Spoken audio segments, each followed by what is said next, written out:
പള്ളിയിലൊക്കെ ആണെങ്കിലും പ്രാർത്ഥിക്കാൻ പോയാൽ കുർബാനയുടെ സമയത്ത് പണ്ടുള്ള അമ്മച്ചിമാരൊക്കെ അവർക്ക് ഈ എഴുതാനും വായിക്കാനും ഒന്നും അറിയത്തില്ലേലും പ്രാർത്ഥനകളൊക്കെ ഇങ്ങനെ കാണാപ്പാടമായിരുന്നു.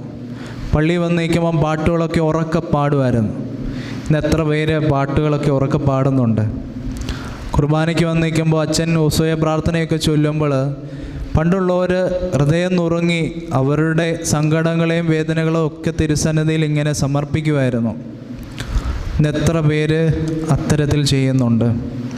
നമ്മൾ പള്ളിയിൽ നിന്ന് അച്ഛൻ ഉത്സവ പ്രാർത്ഥനയും അല്ലെങ്കിൽ ദുബൂക്കുറ്റി വാഴ്വിൻ്റെയൊക്കെ സമയത്ത് നമ്മൾ നോക്കും, ഇങ്ങനെ കിഴക്കോട്ട് നോക്കി നിൽക്കും. പക്ഷെ നമ്മുടെ ചിന്തയൊക്കെ എവിടാ? അമ്മമാരൊക്കെ ചിന്തിക്കും, ഇത് അച്ഛനും പെട്ടെന്ന് തീർത്താരെ വീട്ടിൽ ചെന്നിട്ട് ഫ്രിഡ്ജിൽ ഇരിക്കുന്ന കറിയൊക്കെ ചൂടാക്കി ദോശയും ചുട്ട് പിള്ളേർക്ക് കൊടുക്കാമായിരുന്നു. ആ ഒരു ചിന്തയോടായിരിക്കും നിൽക്കുന്നത്. അപ്പന്മാരാണ് ചിന്തിക്കുന്നത് എന്തോ, തിങ്കളാഴ്ച എന്നിട്ട് ബിസിനസ് ചെയ്യുന്നവരാണ് തിങ്കളാഴ്ച എന്നിട്ട് ആരുടെ അടുത്ത്